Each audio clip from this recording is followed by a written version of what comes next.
제13장 구원의 상속자. 영의 세계에 나타나신 구주. 1917년 1월 수사 게이츠는 상호부조의 본부 임원회에서 함께 봉사하는 친구인 엘리자베스 맥튠을 병문안하기 위해 뉴욕시로 갔다. 엘리자베스와 그녀의 남편 엘프리드는 그 겨울에 뉴욕으로 이사를 했는데 엘프리드가 그 도시에서 사업을 하기 위해서였다. 수사는 엘리자베스가 아프다는 소식을 듣고 친구의 회복을 돕기 위해 곧바로 달려왔다. 그러나 수사가 도착할 무렵에 엘리자베스는 이미 상태가 호전되고 있었다. 하지만 엘리자베스는 수사에게 좀 더 이곳에 머물면서 말벗이 되어 달라고 간청했다. 뉴욕에 있는 동안 수사는 그 도시의 도서관들을 다니며 계보 조사를 했다. 그녀의 교회 봉사는 온통 이 일로 채워졌다. 15년 전 덴마크에서 수사는 국제여성협의회 모임에 참석하는 동안 중병에 걸린 적이 있다. 그녀는 당시 유럽 선교부의 회장인 사도 프랜시스 라이먼에게 축복을 부탁했고 그는 그녀에게 죽음을 두려워하지 않도록 축복하며 영의 세계에서 그녀가 할 일이 있다고 예언했다. 그리고 축복을 주던 도중에 그는 약 2분간 말을 멈췄다. 마침내 그는 수사에게 이렇게 말했다. 천국에서 평의회가 열렸는데 자매님은 살아서 성전 사업을 수행하게 될 것이라는 결정이 내려졌습니다. 자매님은 지금까지 했던 것보다도 더 큰 일을 하게 될 것입니다. 병에서 완쾌한 이후로 수사는 계보와 성전 사업에 전념했다. 그녀는 1894년에 윌포드 우드럽이 성전 임봉에 관한 계시를 받은 후 설립된 교회 운영단체인 유타 계보 협회에서 활동했다. 수사는 솔트레이크 성전에서 일하고 계보반을 가르치고 대절의 이브닝 뉴스의 시를 가족 역사에 관한 주간 칼럼을 쓰기 시작했다. 수사와 엘리자베스 맥튠은 1911년에 상호부조의 본부 임원회의 임원이 되면서 계보와 성전 사업을 교회 여성들의 새로운 우선 사항으로 정했다. 그들은 미국과 캐나다의 와드와 지부를 방문하여 성도들이 그들의 조상에 대해 탐구하도록 훈련했다. 수사는 또한 상호부조의 잡지에 계보 공과를 연재했으며 본부 임원회의 요청에 따라 현재는 성도들이 가족 역사 사업을 하는 데 도움이 될 참고서를 집필 중이었다. 뉴욕시에 있는 동안 수사는 도서관에서 맥튠 가의 이름들도 찾아보았다. 그녀는 또한 엘리자베스에게 자신이 줄 수 있는 모든 사랑과 관심을 표현하기 위해 최선을 다했다. 수사가 집으로 돌아가기 하루 전날 건강이 좋아진 엘리자베스는 그 도시의 동부주 선교부 본부에서 열린 상호부조의 모임에 참석할 수 있었다. 수사는 여성들에게 계보조사에 대한 말씀을 전했다. 뉴욕시에 사는 후기 성도 여성의 수는 적었지만 그녀는 그들 사이에서 강력한 영을 느꼈다. 돌아오는 길에 수사는 다른 두 도시에 들러 성도들을 방문했다. 모임을 마친 후 한 지부 회장이 그녀에게 말을 건넸다. 저는 항상 연세 드신 분들의 간증과 경험담을 듣는 것을 좋아합니다. 라고 그가 말했다. 수사는 속으로 웃었다. 그녀는 수사, 넌 연세 드신 분이야. 들었지? 라고 생각했다. 수사는 60살이었지만 아직 남은 세월이 많았고 해야 할 일도 무척 많았다. 조셉 F. 스미스는 1917년 4월 연차 대회를 시작하면서 이렇게 말했다. 우리는 매우 중요한 시대에 살고 있습니다. 유타주 전역의 신문들에는 독일이 미국을 공격하는 것에 대한 심상치 않은 보도가 가득했다. 지난 2년 반 동안 미국은 전쟁에서 중립을 유지했다.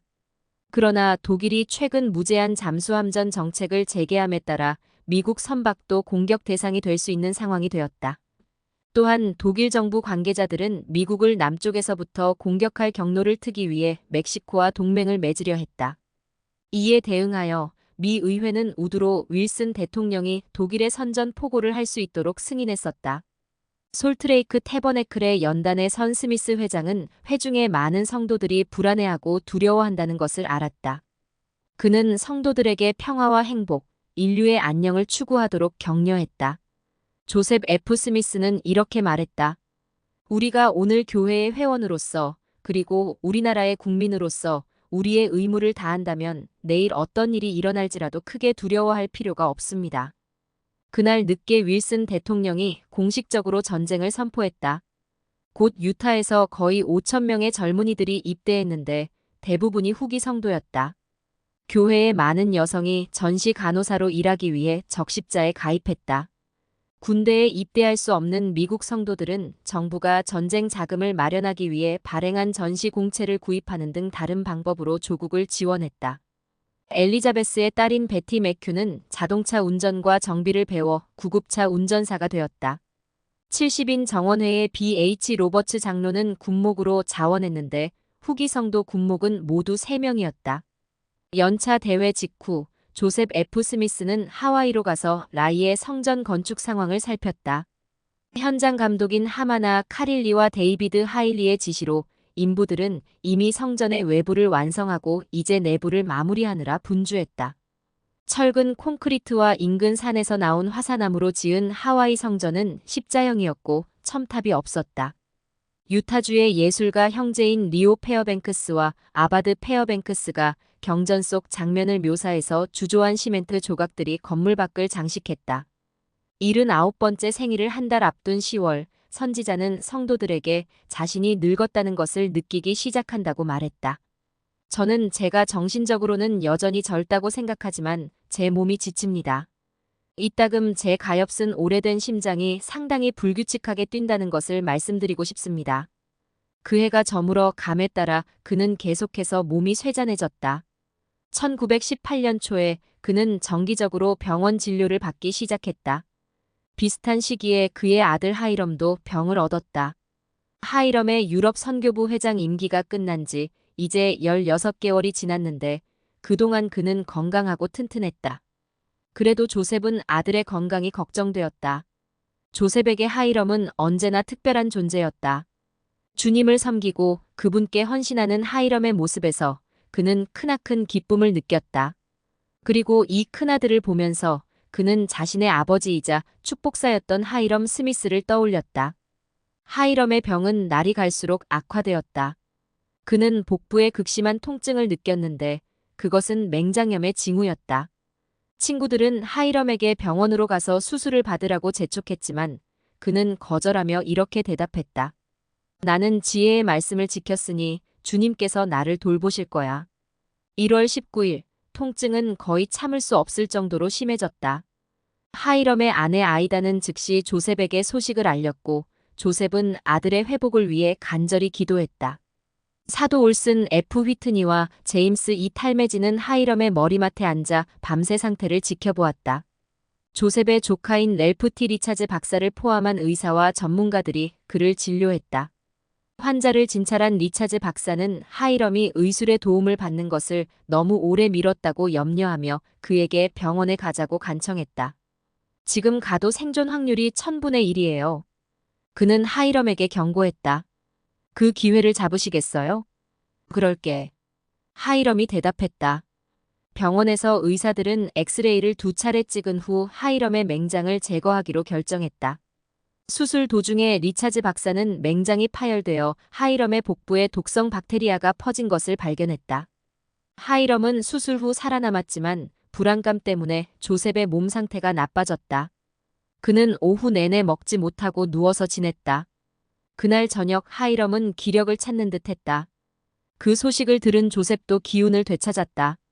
감사와 안도감으로 충만해진 그는 교회 회장으로서의 직무에 복귀했다. 그러나 하이럼이 수술을 받고 사흘이 지난 후 조셉은 병원으로부터 전화 한 통을 받게 된다. 많은 기도와 의사들의 세심한 노력에도 불구하고 하이럼이 세상을 떠난 것이다. 조셉은 말문이 막혔다. 그는 하이럼이 필요했고 교회도 하이럼이 필요했다. 하이럼은 왜 살지 못했던 것일까? 슬픔을 주체할 수 없었던 조셉은 일지에 자신의 고뇌를 쏟아냈다. 내 영혼이 갈기갈기 찢겨나가고 있다. 이제 나는 어떻게 해야 한단 말인가? 어떻게 해야 한단 말인가? 내 영혼이 찢기고 내 가슴도 찢어진다. 하나님 도와주시옵소서. 하이럼이 죽은 후 스미스 가족은 여러 날 동안 슬픔의 먹구름 아래서 지냈다. 성도들은 하이럼이 곧바로 병원에 가지 않으려 했던 것에 의문을 제기했다. 이런 말도 들려왔다. 처음에 가란 말을 들었을 때 같더라면 살았을 텐데. 스미스 가족의 친한 친구인 찰스 니블리 감리 감독도 그 말에 동감했다. 그는 지혜의 말씀에 대한 하이럼의 신앙은 선이었겠지만 주님은 몸을 치료하도록 과학적으로 훈련받은 숙련된 남성과 여성들도 주셨다고 지적했다. 스미스 가족은 상실에 대한 위로를 얻기 위해 조셉 F. 스미스가 살고 있는 브리검 영의 옛집 비하이브 하우스에 모였다. 그렇게 함께 모임으로써 그들은 슬픔을 덜고 하이럼의 명예롭고 충실한 삶을 기뻐할 수 있었다. 하지만 모두들 여전히 그의 죽음에 망연자실한 상태였다. 남편을 잃은 아이다는 슬픔으로 말을 잃었다. 그녀와 하이럼은 결혼한 지 22년째였다. 생전에 하이럼은 이따금 이런 말을 하곤 했다. 여보, 내가 먼저 죽는다면 당신을 이곳에 그리 오래 두지는 않을 거예요. 그는 사랑과 애정을 그런 식으로 장난스럽게 표현했다. 하이럼이 그토록 갑작스럽게 빨리 세상을 떠날 것이라고는 그 자신도 아이다도 전혀 생각지 못했다. 하이럼의 46번째 생일인 1918년 3월 21일, 아이다는 작은 파티를 하며 남편의 삶을 추억하기 위해 가장 친한 친구들을 집으로 초대했다. 그들은 친구를 회상하며 이따금 유쾌한 농담도 했으나 어느새 대화는 진지해졌다. 하이럼과 아이다의 오랜 친구였던 올슨 F. 휘트니는 하나님이 당신의 자녀들을 위해 세우신 완전한 계획에 대한 시를 낭송했다. 언젠가 인생의 모든 수업을 마치고 해와 별이 영원히 지고 나면 이곳에서 우리의 우둔한 판단으로 일축했던 것들, 속눈썹을 적시며 슬퍼했던 것들, 인생의 어두운 밤에서 나와 주마등같이 눈앞을 지나가리. 지푸른 별이 가장 빛나듯 하나님의 모든 계획이 옳았음을 알게 되리. 가장 가혹히 느껴졌던 질책이 가장 진실된 사랑이었음을 알게 되리. 아이다는 그 시가 무척 마음에 들었다. 그녀는 올슨에게 하이럼의 죽음 이후 자신이 몹시 듣고 싶어 했던 것이 바로 그러한 이야기였다고 말했다. 하지만 그날 저녁은 그녀에게 감정을 추스르기 힘든 시간이었다. 손님들이 식탁에 모이자 아이다는 하이럼이 주로 앉던 빈 의자를 보고 울음을 터뜨렸다. 몇 가지 위로가 되는 것 중 하나는 그녀와 하이럼의 아이가 하나 더 태어나리라는 것이었다. 아이다는 남편을 잃고 얼마 안 되어 자신의 임신 사실을 알게 되었다. 그녀는 즉시 언니 마거릿에게 자신의 거처로 옮겨와서 6살부터 19살까지 있는 자신의 네 아이들을 도와달라고 부탁했다. 마거릿은 동생의 부탁을 받아들였다. 여름 내내 아이다는 건강이 좋았지만 그녀는 마치 죽음을 준비하는 사람처럼 행동했다. 마거릿은 동생에게 이렇게 타이르곤 했다. 넌 아무 문제가 없어. 넌 살 거야. 하지만 임신 기간이 끝나갈 무렵 아이다는 자신이 출산 후 오래 살지 못할 것이라 확신하는 듯 보였다. 아이다는 시어머니 에드나 스미스와 함께 이야기를 나누면서 자신이 영의 세계에서 하이럼과 함께할 날이 고대된다는 듯이 말했다. 그녀는 자신들이 휘장 저편에서 함께 중요한 일을 할 수 있을 것이라고 말했다. 9월 18일 수요일, 아이다는 건강한 사내 아이를 출산했다. 출산 후에 그녀는 어머니에게 이 아기는 마거릿이 키워줄 것이라고 말했다. 전 하이럼이 있는 본향으로 갈 것이고 아이들을 떠나야 한다는 걸 알아요. 그러니까 제 아기와 제 사랑스러운 아이들을 위해 기도해 주세요. 주님이 그 아이들을 축복해 주실 거예요. 그 다음 일요일, 아이다는 하루 종일 옆에 하이럼이 있는 듯 느꼈다. 그의 목소리를 들었어. 그녀는 가족들에게 말했다. 그의 존재를 느꼈어. 며칠 후 하이럼의 조카는 자신의 집으로 뛰어들어가며 어머니에게 이렇게 말했다. 방금 하이럼 삼촌이 아이다 숙모댁으로 들어가는 걸 봤어요. 말도 안 돼. 그의 어머니가 대답했다. 삼촌은 돌아가셨어. 제가 봤다니까요. 소녀는 이렇게 말했다. 제 눈으로 분명히 봤다고요. 이 모자는 몇 집만 지나면 나오는 스미스 가족의 집으로 걸어갔다. 그곳에 도착한 그들은 아이다가 세상을 떠났다는 것을 알게 되었다. 그날 아이다는 이른 저녁에 신부전으로 숨을 거두었다. 조셉 F. 스미스가 큰 충격을 받을 것을 우려한 가족들은 아이다의 사망 소식을 즉시 알리지 않았다. 하이럼이 세상을 떠난 뒤 더욱 쇠약해진 그는 5개월간 대중 앞에 거의 모습을 드러내지 않고 있었다. 하지만 아이다가 사망한 다음 날 가족들은 아이다의 갓난 아들을 조셉에게 데려다 주었고 조셉은 아기를 축복한 뒤 하이럼이라는 이름을 지어주며 눈물을 흘렸다. 이후 가족들은 조셉에게 아이다에 대한 이야기를 해주었다. 놀랍게도 조셉은 그 소식을 침착하게 받아들였다. 당시 세상에는 너무도 많은 고난과 고통이 찾아오고 있었다. 일간지에는 전쟁에 관한 끔찍한 보도가 실렸고 수백만 명의 군인과 민간인이 이미 목숨을 잃었으며 다른 수백만 명도 장애와 부상을 입었다. 그해 여름이 시작될 즈음 유타에서 온 병사들은 유럽에 도착하여 전쟁의 무자비한 잔혹함을 목격했다. 그리고 이제 조셉의 몇몇 아들을 포함해서 더 많은 젊은 후기 성도들이 그 싸움에 참여할 준비를 하고 있었다. 조셉의 아들 켈빈도 프랑스의 최전방에서 BH 로버츠와 함께 군목으로 복무 중이었다. 또한 치명적인 독감이 전 세계 곳곳에서 생명을 앗아가기 시작했으며 전쟁으로 인한 아픔과 심적 고통을 가중시켰다. 바이러스가 놀라운 속도로 퍼지고 있었으므로 유타는 이제 며칠 뒤에 질병과 죽음의 물결을 막기 위해 극장과 교회, 기타 공공장소들을 폐쇄할 것이었다. 1918년 10월 3일 조셉은 자신의 방에 앉아 예수 그리스도의 속죄와 세상의 구속에 대해 곰곰이 생각하고 있었다. 조셉은 신약전서의 베드로전서를 펴서 영의 세계에 있는 영들에게 전파하시는 구주에 관한 다음 구절을 읽었다. 이를 위하여 죽은 자들에게도 복음이 전파되었으니 이는 육체로는 사람으로 심판을 받으나 영으로는 하나님을 따라 살게 하려 함이라. 경전 구절을 깊이 생각하는 동안 선지자 조셉은 자신에게 영이 임하여 이해의 눈이 열리는 것을 느꼈다.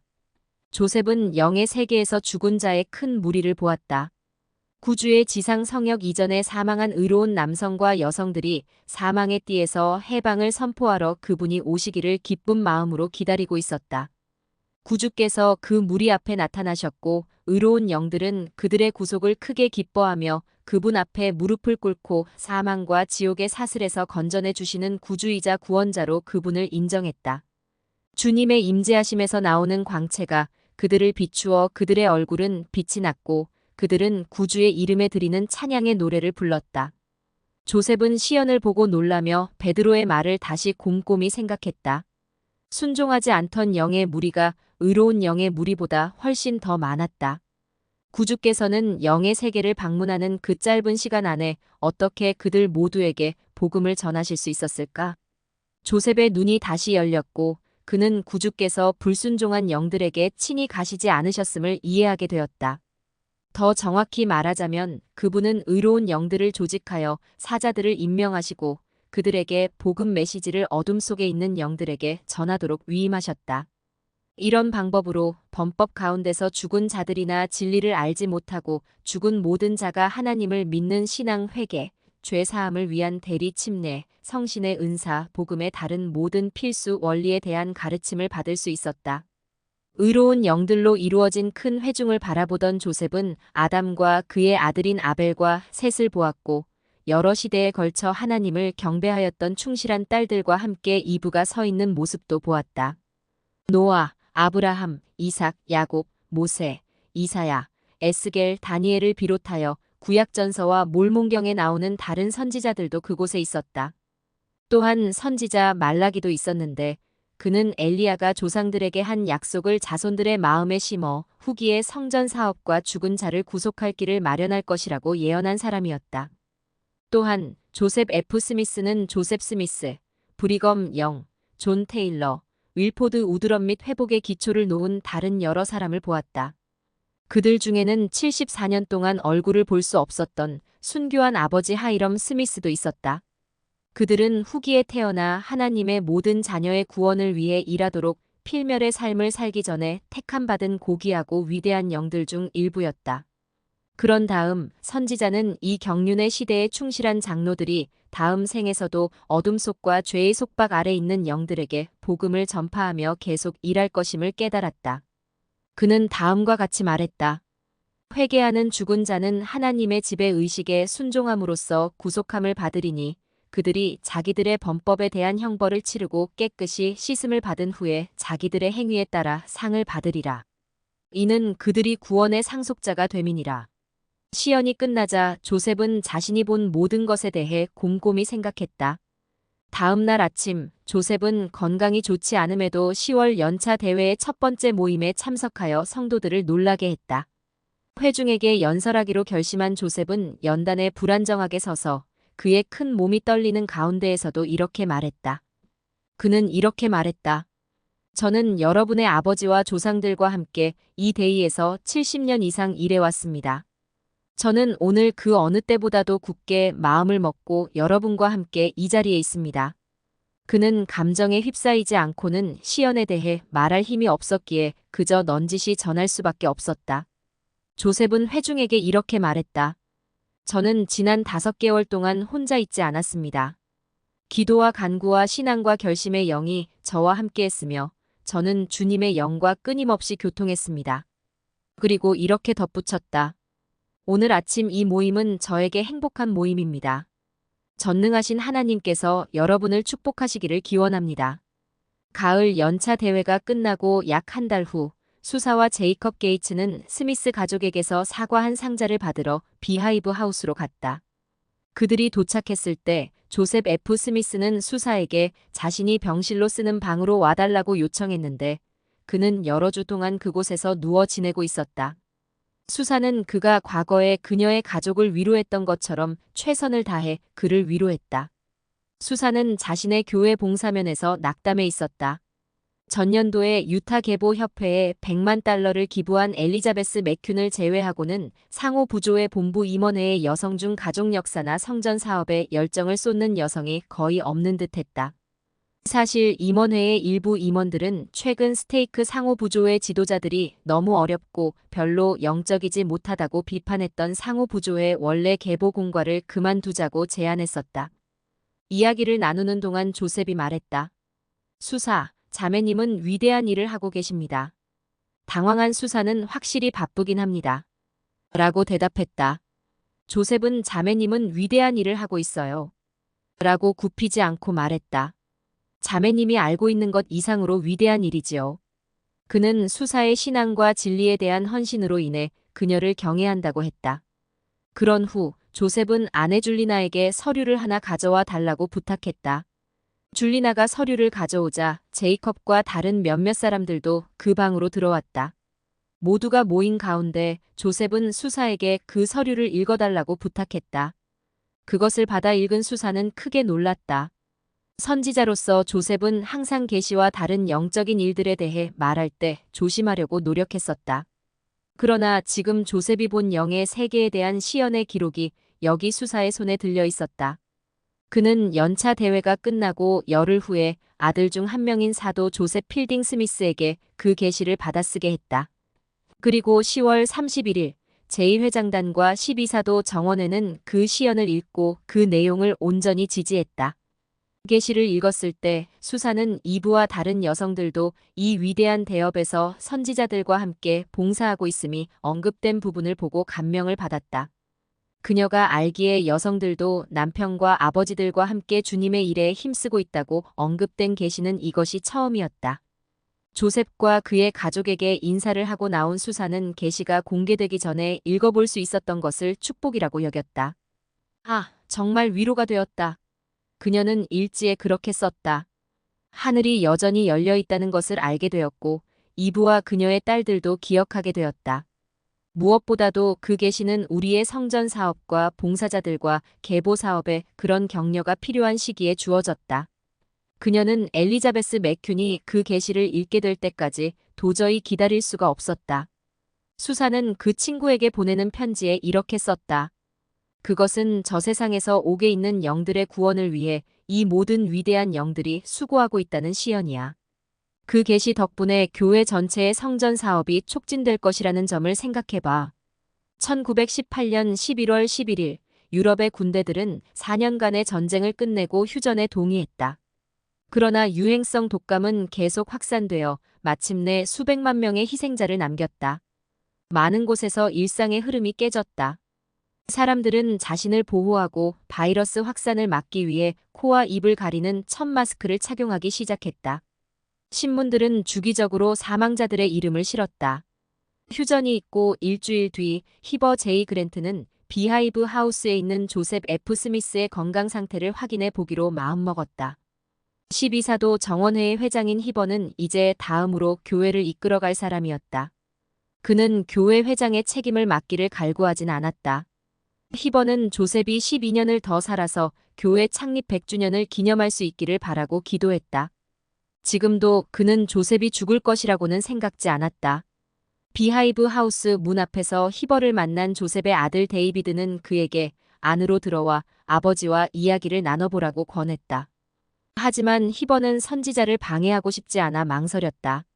아버지를 보시는 게 좋을 것 같습니다. 데이비드가 말했다. 마지막 기회가 될지도 모르니까요. 히버는 침대에 누워있는 조셉을 보았다. 그는 깨어 있었으며 숨소리가 거칠었다. 조셉은 히버의 손을 잡아 꽉 쥐었다. 히버는 조셉의 눈을 바라보았다. 그 눈에서 그는 자신에 대한 선지자의 사랑을 느꼈다. 주님께서 형제님을 축복하실 것입니다. 조셉은 말했다. 형제님은 큰 책임을 맡았습니다.